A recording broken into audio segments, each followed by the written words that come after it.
안녕하세요. 한숨만 나오는 일을 겪은 30대 후반의 여성입니다. 어린 시절 힘들게 살아온 제가 결혼을 하고도 이렇게 답답하고 짜증나는 일을 겪게 될 줄은 결혼식을 올릴 때는 왜 미처 몰랐는지 모르겠어요. 다른 사람들처럼 알콩달콩 잘 살 거라고 생각했지만 결코 그게 쉽지 않다는 것을 알아버렸죠. 그래도 지금은 그런 후회와 짜증스러운 생활을 청산하고 즐거운 싱글 라이프를 즐기고 있긴 합니다만 이왕이면 처음부터 결혼에 신중했더라면 내 인생이 조금은 편해졌을까 하는 생각을 하게 되네요. 저는 어릴 때 홀어머니 밑에서 자랐어요. 아버지는 살아계실 거라고 말했지만 연락은 전혀 되고 있지 않은 상황이었어요. 제가 결혼할 때까지도 어머니는 줄곧 혼자서 저를 꿋꿋하게 키워주셨어요. 어머니는 중졸에 할 수 있는 일이 거의 육체노동이었어요.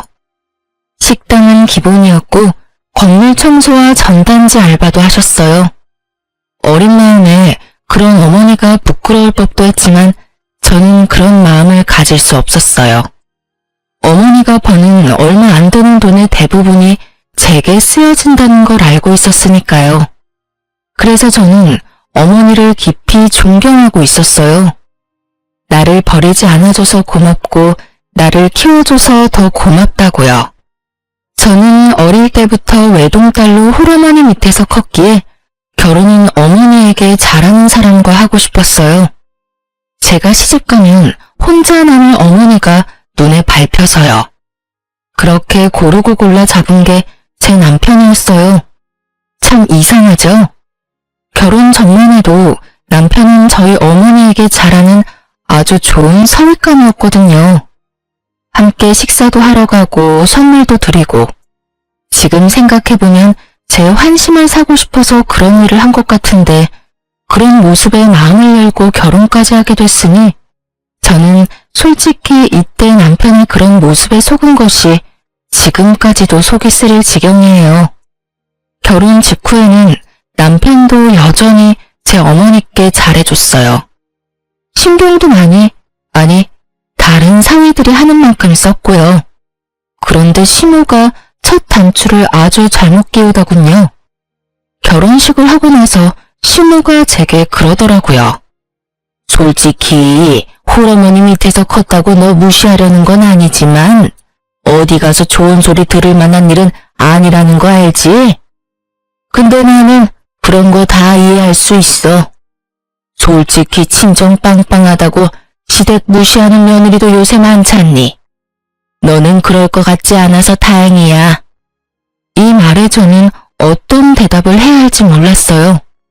칭찬처럼 보였지만 절대 칭찬은 아닌, 속에는 비꼬는 말이 있는 것 같은 아주 기분 나쁜 말이었으니까요. 그런데 시모는 웃고 있었어요. 그 이유는 곧 알 수 있었죠. 시모는 모임을 많이 가지고 있었는데 그 모임 친구분들이 또래분들이다 보니 그런 이야기를 자주 듣더라고요.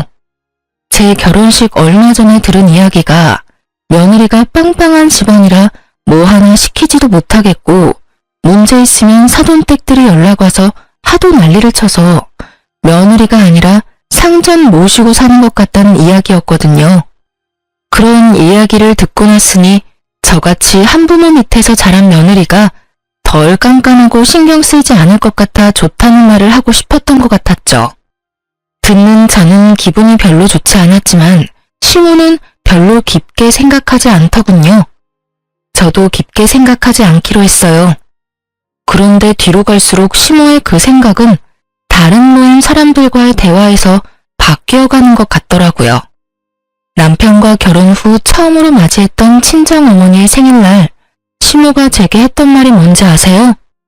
이래서 근본 없는 것들 드리면 안 돼. 이거 봐라. 네 남편이 이렇게 힘든데 도와주지는 못할 망정 없는 친정에 이거 해주랴 저거 해주랴 돈만 축내고 있잖아. 아유 속상해.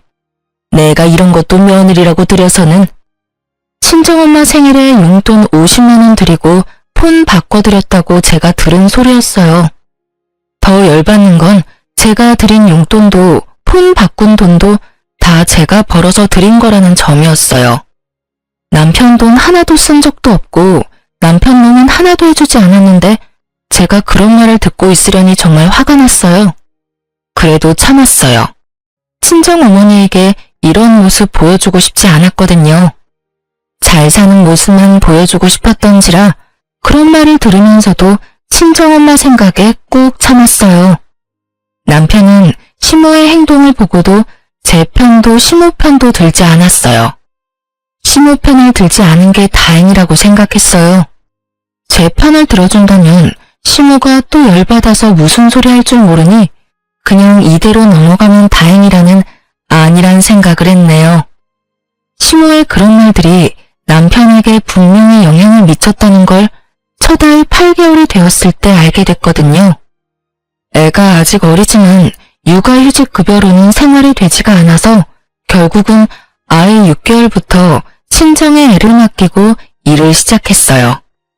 애 안 맡기고 용돈 드리고 싶었지만 남편에게 눈치가 보여 60만 원 드리고 애까지 맡겼죠.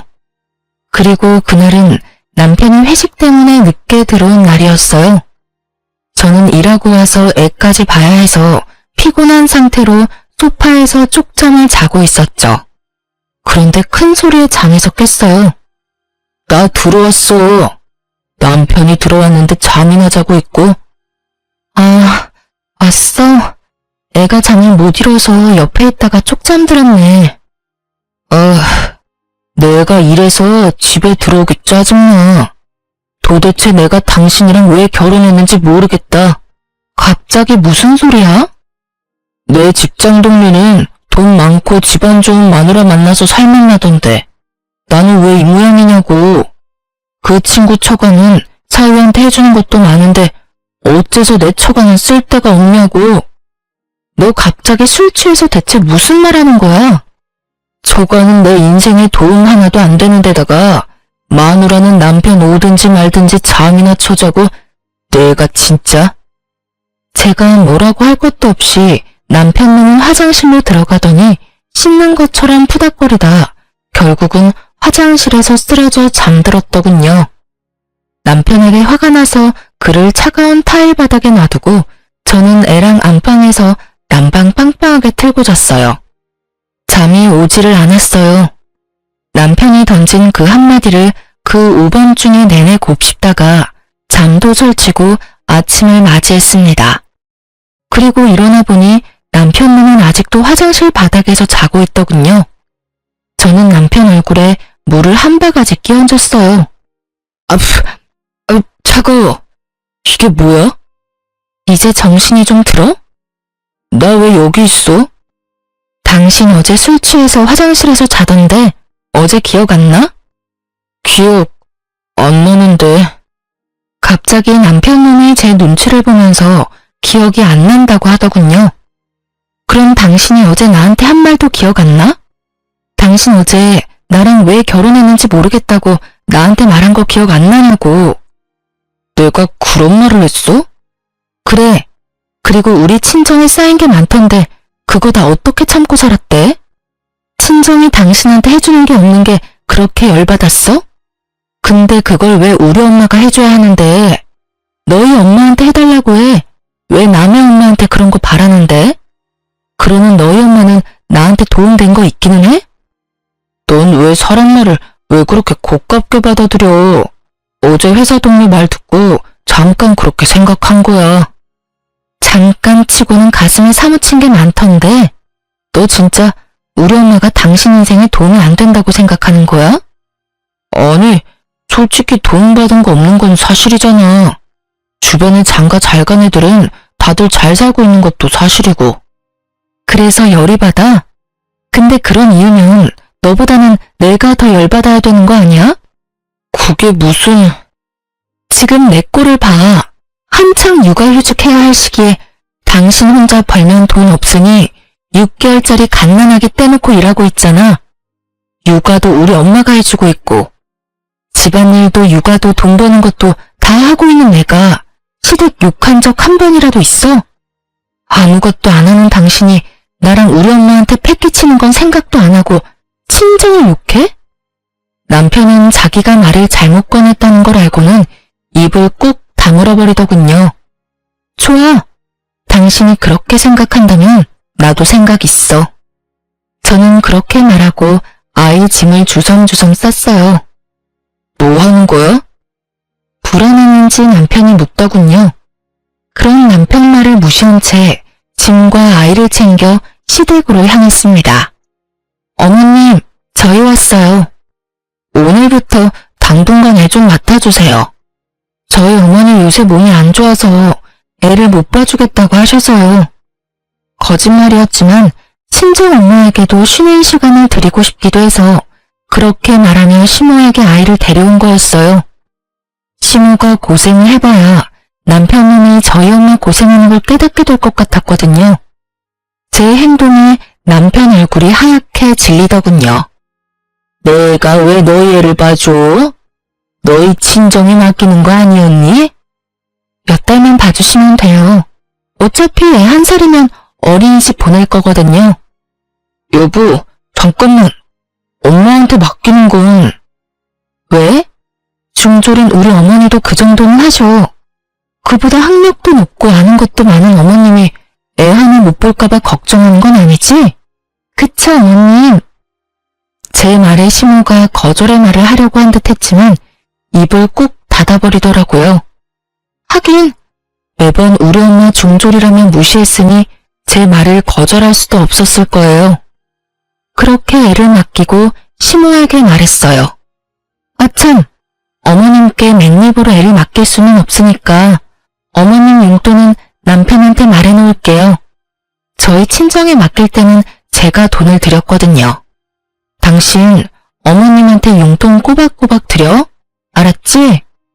그렇게 한 달을 시모에게 맡겼어요. 출근하며 시댁에 데려다주고 퇴근하며 데리고 오기를 한 달 정도 반복했더니 시모 얼굴이 점점 반쪽이 되어가더군요. 익숙지도 않은 손주를 보려니 힘이 드셨나 봐요. 그런데 더 웃긴 건 그 뒤에 벌어졌습니다. 그날은 주말이라 남편과 함께 애를 데리러 시댁에 갔어요. 꼭 한 달을 넘긴 달이라 남편에게 시모 돈 들였냐고 물었더니 줬다고 하더군요. 그렇게 시댁에 도착했는데 시모가 손목에 보호대를 하고 있더라고요. 어머님, 손목 많이 아프신가 봐요. 예, 애를 보는데 그럼 손목이 안 아프겠어? 오늘 갔더니 세상에 손목 건초염이라나 뭐라나. 손목 쓰지 말래. 그래야 안 아프다고. 그래요? 저는 그 뒤에 아무 말도 하지 않았어요. 애 안 낳고 싶으면 이야기하겠지 싶어서 아무 말 안 하고 있었더니 시모가 그러더군요. 넌 양심도 없니? 내가 이런 말 안 하려고 했는데 손주 보느라 아파서 골골대는 시어머니한테 돈 100만 원은 줘야 맞는 거 아니야? 아들 편으로 딸랑 30만 원만 주는 게 말이 되냐고. 너 설마 너희 친정엄마한테는 돈 더 주고 나한테만 이렇게 적게 준 거야? 저는 시모의 말에 웃으며 대답했죠. 어머님, 무슨 말씀하세요? 어머님께 돈 드리는 건 남편한테 다 맡겼는데요. 그런데 한 달에 30만 원만 준 거예요? 너무하다. 그래도 저는 친정엄마한테 60만 원은 드렸거든요. 솔직하게 말해서 100만 원 정도 드리고 싶었는데 남편도 보태줄 생각 없어 보였고 제 능력도 안 돼서 그냥 60만 원만 보내드렸는데. 제 말을 듣던 시모 얼굴이 완전 귀신처럼 구겨지더니 남편을 향해 막말을 퍼붓더라고요. 야, 너는 엄마가 이렇게 고생하는데 꼴랑 30만 원으로 퉁치려고 했어? 네 장모도 그 배는 봤는데 네가 이러고도 내 자식이냐? 응? 엄마는 손주 봐주면서 무슨 돈을 그만큼 바래요. 솔직히 우리 집 주머니 사정 다 알면서 맨날 돈돈거리고. 그냥 좀 봐주면 안 돼요? 어차피 할 일도 없이 맨날 모임만 다니잖아. 뭐? 할 일 없이 모임만 다녀? 야, 너 그게 엄마한테 할 말이야? 너희 집 일은 너희끼리 해결해야지 왜 여기 와서 난리야? 엄마가 무슨 식모야? 베이비시터야? 왜 내가 너희 집 애를 봐줘? 결국 시모에게 탈탈 털린 남편을 두고 제가 수습했어요. 어머님, 많이 안 좋으시면 그냥 다시 데려가서 친정에 맡길게요. 남편이 30만 원도 주기 싫은 모양이네요. 제가 봐도 30만 원은 좀 너무한 것 같은데 100만 원까지는 드릴 수도 없어서요. 다음 달부터는 저희 어머니한테 맡길 테니까 편하게 일 보세요. 그렇게 말하고 돌아오는 차 안에서 남편이 제게 말하더군요. 다음 달부터는 장모님한테 맡기는 거 맞지? 어머님이 애 안 봐주신다니 어쩔 수 없잖아. 그럼 내가 또 육아휴직이라도 쓸까? 그건 안 되지. 이제 잘 알겠지? 애 봐주는 거 당연한 거 아니야. 어머님이 한 달 만에 나가 떨어진 거 우리 엄마는 군소리도 없이 해줬어. 당신한테 도움이 되는 게 직업적인 거라면 우리 엄마도 당신 엄마도 도움 안 되는 건 당연한 거고. 그러니까 앞으로 우리 엄마에 대해 그딴 헛소리하면 정말로 가만 안 둘 거야. 알았어? 그래, 미안해. 미안한 의미로 이번 달부터 장모님한테 애 맡길 때 내는 용돈은 나도 조금 추가해서 드릴게. 그러면 됐지? 남편의 화해의 제스처를 받고 저는 화를 풀기로 했어요. 그렇지만 마음까지 다 풀어낸 건 아니었죠. 남편이 그렇게 생각하고 있다는 것만으로 굉장히 기분이 더러웠거든요. 속마음을 이런 식으로 알게 되니 남편이 다르게 보일 수밖에 없더라고요. 그렇게 그 일은 마무리가 됐어요. 그 일 뒤로 저는 어머니에게 더 마음을 쓰며 자주 만났어요. 평일에도 어머니를 자주 만났는데 하루는 모르는 번호로 전화가 왔어요. 저는 원래 모르는 번호는 잘 받지 않기 때문에 별 생각 없이 받지 않았는데 몇 번이나 똑같은 전화번호로 전화가 오니 이상하더라고요. 혹시 예전에 아닌 사이였나 싶어서 전화를 받았는데 깜짝 놀랄 일이 벌어졌어요. 어린 시절 어머니와 헤어졌다던 아버지였거든요. 제 번호를 어떻게 알았나 싶었는데 흥신소를 통해 알아보셨다고 하더군요. 그렇게 만난 아버지는 작은 회사의 사장님으로 일하고 계셨습니다. 아버지는 홀로 힘들게 살아오신 어머니를 애틋하게 생각하시며 어떤 형태로든 도움을 주고 싶어 하셨어요. 저는 아버지에게 가정이 있으면 그냥 여기까지만 하자고 말했지만 아버지는 그 뒤로 가정을 만든 적이 없었다고 하시더라고요. 그 이야기를 듣는데 어찌나 마음이 아픈지 아버지는 매달 제게 80만 원씩 보내주며 어머니에게 드리라고 하더군요. 저는 직접 드리라고 말했지만 아버지는 아직 어머니를 볼 용기가 없다고 하셨어요. 그래서 아버지와 정기적으로 만나 밥도 먹고 아버지가 주는 돈을 제가 받아 어머니에게 드리게 됐어요. 그리고 어머니와 아버지가 만나면 아버지를 남편에게 정식으로 소개시켜줘야겠다고 생각하고 있었어요. 그렇게 아버지와 만나고 5달쯤 지났을 때였어요. 집에 돌아오니 남편이 저보다 먼저 와 있더군요. 아무 생각 없이 물었어요. 오늘 퇴근이 일찍이네? 연차 썼어? 아니, 나 오늘부터 백수야. 뭐? 갑자기 무슨 일이야? 나한테 말도 안 하고 퇴사한 거야? 그런 거 아니고 한 달 전쯤에 직장 동료랑 싸웠어. 싸웠는데 어째서 퇴사를 하게 된 건데? 그냥 홧김에 다 짜증나서 사직서 쓰고 나왔어. 대신에 더 좋은 직장 가면 되니까 걱정하지 마. 그때까지는 퇴직금 나오는 걸로 버티면 될 거고. 지금 중요한 게 그게 아니잖아. 우리 부부야. 당신이 일을 그만두려면 나하고 상의를 했었어야지. 최소한 나한테는 이야기를 하고 일을 저질러야 할 거 아니야. 그래서 지금 말하잖아. 이게 말하는 거야? 이게 상의하는 거라고? 그냥 통보가 아니고? 어떻게 사람이 이렇게 무책임해. 잘 다니던 직장 나와서 취직 안 되면 어쩌려고. 재수없게 취직 안 된다는 말을 왜 해? 당신이 그런 말 안 해도 이미 다 알아보고 있으니까 걱정하지 말라고. 남편은 그렇게 말하고 나가버리더군요. 눈앞이 캄캄했습니다. 퇴직금이 있다 하더라도 그리 큰 돈도 아니고 취직이라는 게 그렇게 쉽게 되는 게 아니잖아요. 남편은 그런 제 걱정에도 별 걱정 없는지 느긋해 보였습니다. 마음이 급했던 저는 남편보다 더 열심히 직장을 알아봤어요. 어느 정도였냐면 직원들이 나더러 이직할 거냐고 물어볼 정도로요. 그리고 하루는 아버지와 만날 날이 됐어요. 저는 아버지와 이야기하다가 남편 생각이 났어요. 아버지, 혹시 주변에 일자리 좀 없어요?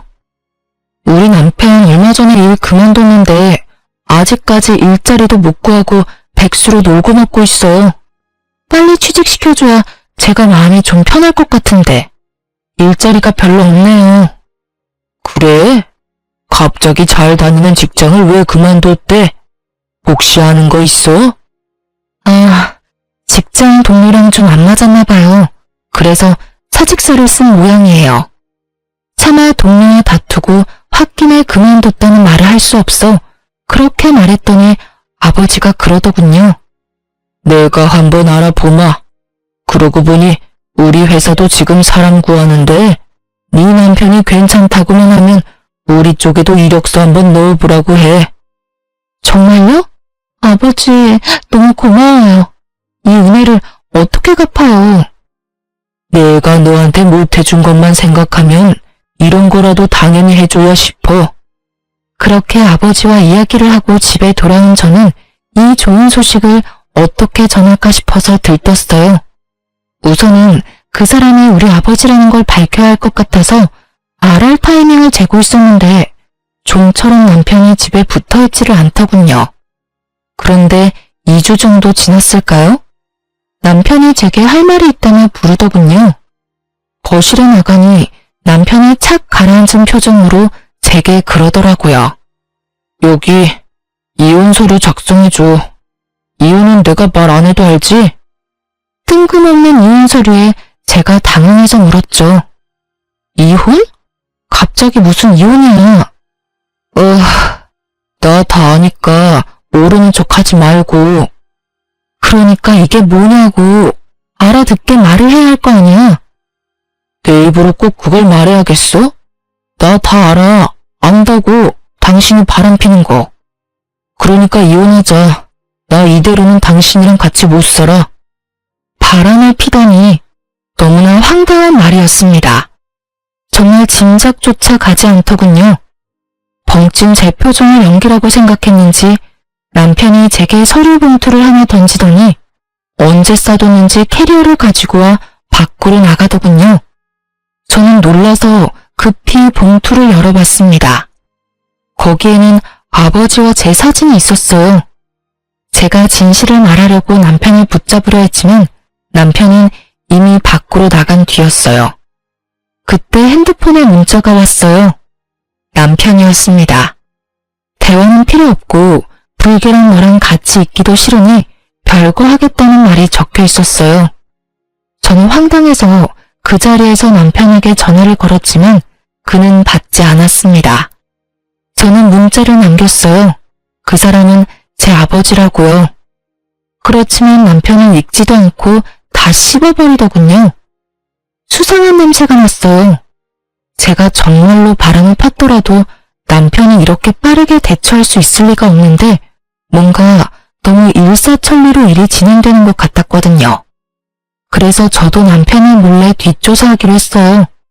흥신소를 통해서 알아보니 역시나 남편이 바람을 피고 있었더군요. 게다가 저를 유책 배우자로 만들기 위해서 이런 짓을 벌였다는 걸 알게 됐어요. 그 사실을 들었을 때는 분노로 화를 참을 수 없어 뭐라도 남편에게 퍼붓고 싶었는데 연락조차 되질 않으니 점점 더 열이 받았죠. 그때 시모에게서 연락이 왔어요. 네가 감히 우리 아들을 놔두고 바람을 펴? 여태 도움도 안 된 것이 뭐라고 다른 놈이랑 붙어먹어? 근본 없는 것. 불쌍해서 집안에 들여줬더니 사람 얼굴에 이렇게 먹칠을 해? 이것도 다 그 잘난 친정엄마한테서 배운 거냐? 어디서 못 배운 티를 이런 식으로 내? 아들이 참으라고 하는데 너무 열받아서 한마디 해야 할 것 같아서 전화했다. 네 잘못이니 네가 알아서 싹 다 정리해놓고 나가. 우리 아들한테서 돈 뜯어갈 생각하지 말고. 앞뒤 없이 자기 할 말만 하고 뚝 끊어버리는 시모의 전화에 저는 제 인내가 한계에 다다르는 것을 느꼈습니다.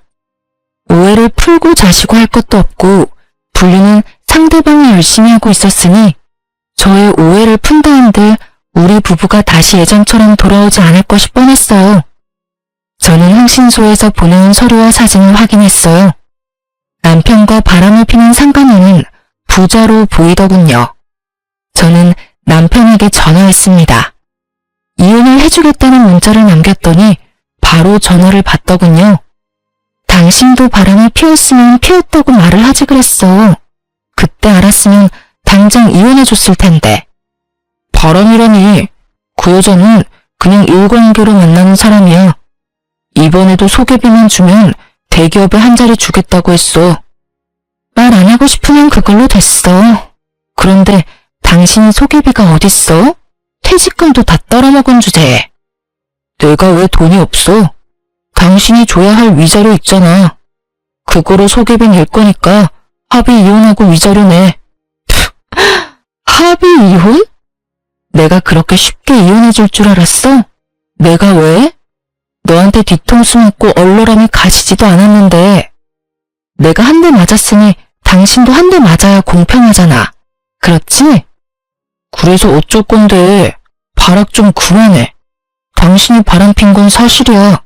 없었던 일로 되는 거 아니고 증거 다 나한테 있으니까 발뺌할 생각하지 마. 꼭 이렇게 먼 길 돌아가야겠냐?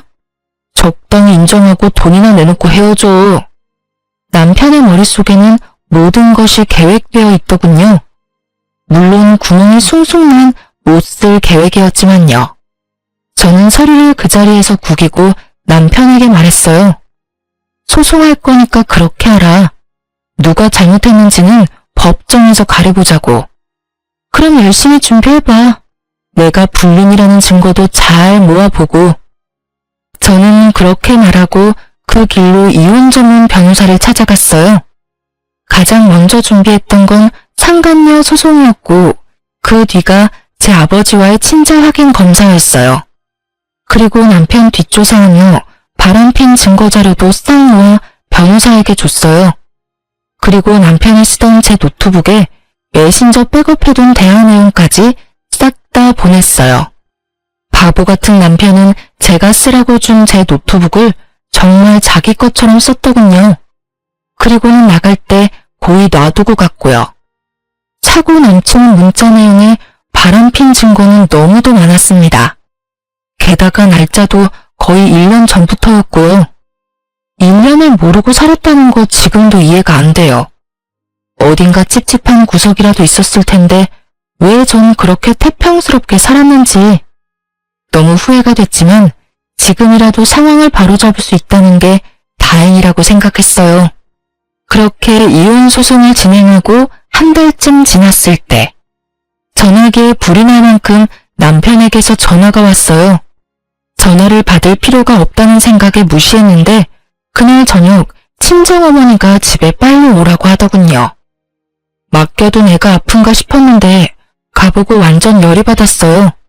시모가 친정집 거실에 떡하니 앉아있더라고요. 말이 곱게 나올 리가 없었죠. 여기는 어쩐 일이세요? 볼일 다 끝난 거 아니신가요? 예. 너는 어른이 와서 말하려는데 그게 무슨 태도니? 그 사람이랑 저 관계 끝난 거 모르세요? 어머님은 전화까지 해서 일방적으로 저한테 난리치셨잖아요.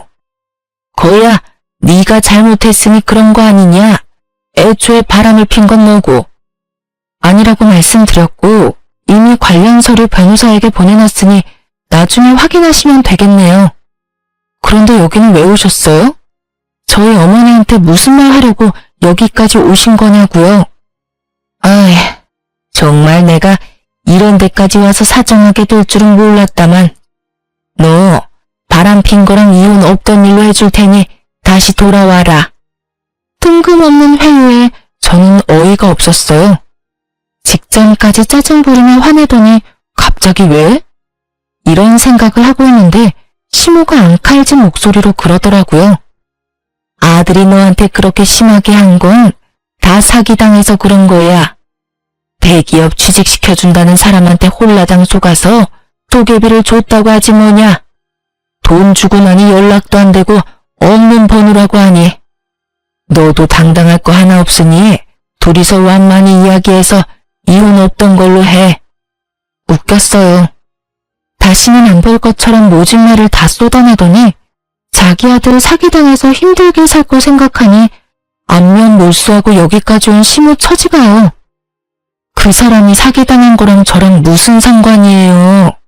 사기꾼 신고하고 지금이라도 취직해서 열심히 돈 벌면 될 일 아닌가요? 그게 그렇게 쉬운 일이면 너한테 오지도 않았어. 아들이 대출받아서 소개비를 줬으니 어떡하냐. 부부가 같이 갚아야지. 퇴사를 했는데 대출을 했다고요? 자금융에서 빌린 모양인데 원래는 너한테 위자료 받아서 갚을 생각이었다고 하더라. 어차피 너도 이혼하면 위자료 내야 하잖아. 그러지 말고 그냥 이혼하지 말고 둘이서 갚아. 제 자식 발등에 불 떨어졌다고 남의 자식한테 그 불을 끄라고 하다니. 정말 다시 생각해도 상종 못할 인간이더군요. 한마디 하려는데 저희 엄마가 옆에서 시모에게 말하더라고요. 뭘 둘이서 갚아요. 사고친 놈이 갚아야지. 듣자 하니 어이가 없네. 어차피 우리 집안 별로 마음에 안 들어 했잖아요. 매번 도움 안 된다고 투덜거리기나 하고 이참에 헤어지고 서로 편하게 지냅시다. 이미 빈정 다 상하고 서로 상처 줄 만큼 줬는데 뭘 더 이어부르고 구차하게 여기까지 찾아와요. 나도 딸이 한다고 해도 결사반대할 거니까 마누라 귀한 줄 모르고 사기나 당한 덜 떨어진 사위한테 꼭 맞는 며느리감이나 찾아봐요.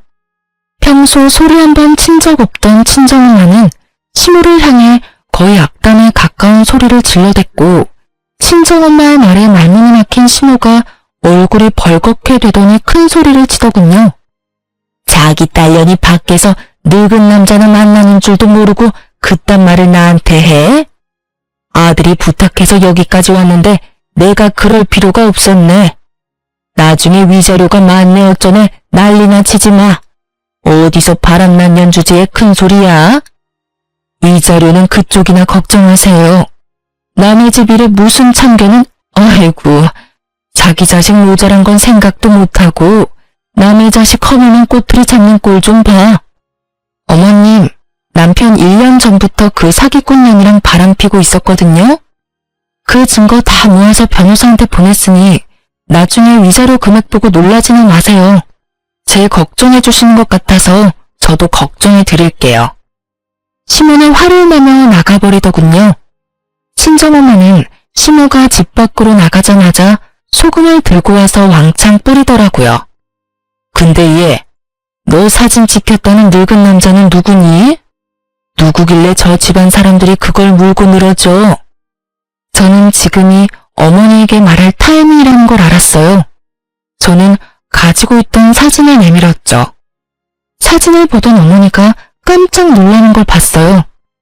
얼굴을 알아보시더군요. 예, 이 사람... 맞아, 아버지. 엄마를 찾고 있으셨나 보더라고. 그 와중에 나를 알게 되고 나한테 연락 왔었어. 그리고 내가 애 볼 때 주는 돈 말고 따로 매달 주던 돈 있잖아. 사실은 그것도 아버지가 드리라고 해서 드린 거야. 어머니는 제 말에 눈물만 흘리셨죠. 두 분이 헤어진 게 할머니 때문이었다고 하더라고요. 어머니를 마음에 들어하지 않던 친할머니가 아버지 안 계실 때 어머니를 강제로 쫓아냈다고요. 이제 와서 어머니를 찾은 건 그 할머니가 돌아가셨기 때문이라고 하셨어요. 그럼 잠깐만. 네 남편은 지금 너희 아버지를 너랑 바람핀 사람으로 오해한 거니? 근데 오해를 풀 생각은 없어. 그 사람 1년 전부터 바람피고 있었거든. 아마 나를 유책 배우자로 만들려고 내 뒷조사한 것 같아. 자기가 저지른 불륜은 쏙 빼놓고 나 뒤통수 치려는 거지. 게다가 그 상간녀가 소개비 받고 튄 사기꾼이거든. 아유, 잘했어, 이혼. 뭐 저런 아나무인인 사람이 있니? 아들이나 엄마나 똑같네 똑같어. 그 뒤로 남편에게서 전화며 문자며 줄줄이 오는데 다 무시했어요. 문자 보니 아직 정신을 못 차렸더라고요. 제 주제에 용서해주겠다는 말을 할 수가 있나요? 그런데도 아직까지 용서해줄 테니 돌아오라는 둥, 자기도 짜증나지만 다시 받아주려고 하는 거라는 둥, 급해 보이는 통화 내역과는 다르게 문자는 아주 자기가 제 사정 다 봐주는 것처럼 적혀 있더군요. 하나하나 받아줄 생각도 없고 변호사 통화는 깔끔하니 가만뒀어요. 그런데 그 다음에 오는 문자가 점점 바뀌더라고요. 한 번만 용서해달라. 내가 잘못했다. 그 사람이 당신 아버지인지 정말 몰랐다. 그래도 연락을 받아주지 않았더니 별거 하러 나간 놈이 애 어린이집 하원 시간에 맞춰 애를 픽업해서 저를 기다리고 있더군요. 제가 연락을 받지 않으니 이런 방법을 쓴 것 같았어요. 속으로 어린이집도 바꿔버려야지 하는 생각을 하는데 남편놈이 저희 집까지 와서는 제게 할 말 있다며 제 팔을 붙잡더라고요. 난 너랑 더 이상 할 말 없어. 너도 너 할 말 다 했잖아. 그때 나갈 때 뭐라고 그랬더라? 더 이상 나랑 할 말 없다고 하지 않았나? 미안해. 그렇지만 그건 당신 잘못도 있잖아. 아버지를 만나는 거면 그렇다고 말을 해줬어야지. 나는 당신한테 아버지가 있다고는 상상도 못했단 말이야. 내가 언제 우리 아버지 죽었댔니? 그렇게 나이가 있으면 한 번쯤은 의심을 해봐야지. 하긴 너 그런 거 중요하지 않잖아. 내가 바람을 핀 게 좋았을 거 아냐. 너 1년 동안 바람 핀 거 숨기고 나 유책 배우자 만들기엔. 솔직히 너무 놀랐네. 어떻게 1년 동안 나를 속이면서 바람을 폈어? 그래놓고 멀쩡한 마누라 바람핀 년으로 만들어서 위자료 꿀꺽하려고 그랬다 이거지? 그래놓고 사기꾼한테 걸려서 지금 나한테 와서 징징거리는 거고. 미안해. 당신이 충분히 그렇게 생각할 수는 있는데 그 여자가 그런 목적을 가지고 나한테 접근했을 줄은 나도 몰랐잖아. 그러니까 내 생각도 좀 해줘야지. 웃기고 있네. 장장 1년 동안 만나면서 바람핀 주제에 뭐? 그 여자한테 그런 목적이 있었으면 너한테는 다른 놈이랑 만나겠다는 목적이 있었잖아. 서로 의견이 안 맞으면 오래 못 만나는데 참 오래도 만났네. 그걸 내가 아는데 이혼을 물려달라고? 이미 판결 났고 나는 번복할 생각 없으니까 내 앞에 나타나지 마. 역겨우니까. 충격받은 얼굴의 남편을 내버려두고 저와 아이는 집으로 들어갔습니다. 그런데 걱정이 되더군요. 저놈이 또 찾아와서 저러면 답 없을 것 같아서 부모님에게 도움을 청하기로 했어요. 어머니는 기존에 있던 집에서 나와 아버지와 함께 살고 있었어요. 제가 이야기했더니 집을 일단 팔고 아버지 집에서 잠시 있다가 다른 곳에 집을 알아보라고 하더군요. 아니면 부모님이 아이를 케어할 수 있는 곳에 집을 구하라고요. 떨어져 있던 가족 셋이 모일 수 있는 좋은 기회다 싶어 아이까지 데리고 친정으로 돌아왔습니다. 그리고 돌아오는 김에 집도 내놓고 직장도 퇴사를 했어요. 아버지가 그때 아버지 회사에도 사람 구한다고 하셨는데 저한테 들어와 보라고 하더라고요. 이력서에 면접까지 보고 아버지 회사로 들어가 일하게 됐어요. 아무래도 가족이 곁에 있으니까 마음은 편하더군요. 그렇게 이혼 후 저는 제 생활을 꾸려갔어요. 부모님과 좋은 곳에 놀러도 가고 맛있는 것도 먹으며 두 분과 좋은 추억도 많이 만들었어요. 그렇게 6개월 정도 잘 지냈는데 하루는 저희 회사에 사람을 뽑는데 익숙한 이름이 보이더군요. 남편이었습니다. 이 남자가 여태껏 취직을 못했는지 저희 아버지 회사에까지 이력서를 넣었더라고요. 회사에서는 이력서가 들어온 이상 면접을 보자는 상황이었기에 별로 내키지는 않았지만 면접에 불렀습니다. 전 남편이 긴장된 표정으로 면접을 보러 왔더군요. 그런데 회사 앞에서 기다리고 있던 제 모습을 보고 깜짝 놀라더라고요. 당신이 어째서 여기에? 오랜만이야. 면접 보기 전에 이거는 알려줘야 할 것 같아서. 나 여기서 일하거든? 당신이 면접을 보든 말든 상관은 없는데 여기 들어오면 불편할 거라는 거 미리 말해주려고. 당신이 여기서 일한다고? 응. 당신이야말로 작은 회사는 거들떠도 안 보더니 이젠 좀 급한가 봐? 여기 면접까지 보고. 그게... 전 남편이 뭐라 말하려는데 앞에서 아버지가 저를 부르며 다가왔어요. 딸, 여기서 뭐해? 잠깐 쉬러 왔어? 사장님, 회사에서는 그렇게 부르지 말라고 했잖아요, 아버지. 제가 사장님이라고 부르자 남편님 얼굴이 깜짝 놀라더군요. 얼굴 익숙하지? 당신이 나랑 바람 핀다고 착각한 우리 아버지. 아버지가 여기 사장님이셔? 내가 당신 직장 그만뒀을 때 아버지한테 당신 취직 부탁드렸거든. 이혼 안 했으면 당신이 여기서 일할 수도 있었을 텐데. 어차피 면접은 우리가 안 보니까 걱정하지 마. 붙을만 하면 붙겠지. 붙으면 불편하긴 하겠지만. 그럼 면접 잘 보고 가. 저는 아버지와 회사 안으로 들어갔고 전 남편은 허탈한 표정으로 면접을 보고 나오더군요. 그리고 퇴근 시간에 회사 근처에서 저를 기다리고 있던 남편놈 얼굴이 보였어요. 잠깐만 이야기 좀 해. 난 할 말 없어. 어두절미하고 하나만 부탁할게. 나 취직만 되도록 해줄 수 없을까? 절대로 너 방해한다거나 못살게 굴도록 하지 않을게. 그냥 취직만 될 수 있도록 해줘. 당신한테 이런 부탁하는 것도 염치 없지만 진짜 이대로는 빚 때문에. 왜 내가 그래야 하는데?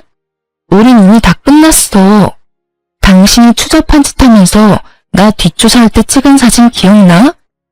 그 사진에서 내가 아버지한테 무슨 이야기 했는지 가르쳐 줄게. 그날 아버지한테 남편 취직 자리 찾고 있으니까 좋은 자리 있으면 취직 좀 시켜달라고 부탁하고 있었어. 네 손으로 그 자리 없앴는데 이제 와서 그걸 달라고? 염치 없는 거 맞네. 저는 그렇게 쏘아붙이고는 남편을 놔두고 회사로 다시 들어왔어요. 저놈이 또 따라올지도 모르니 아버지랑 같이 집에 가려고 말이죠.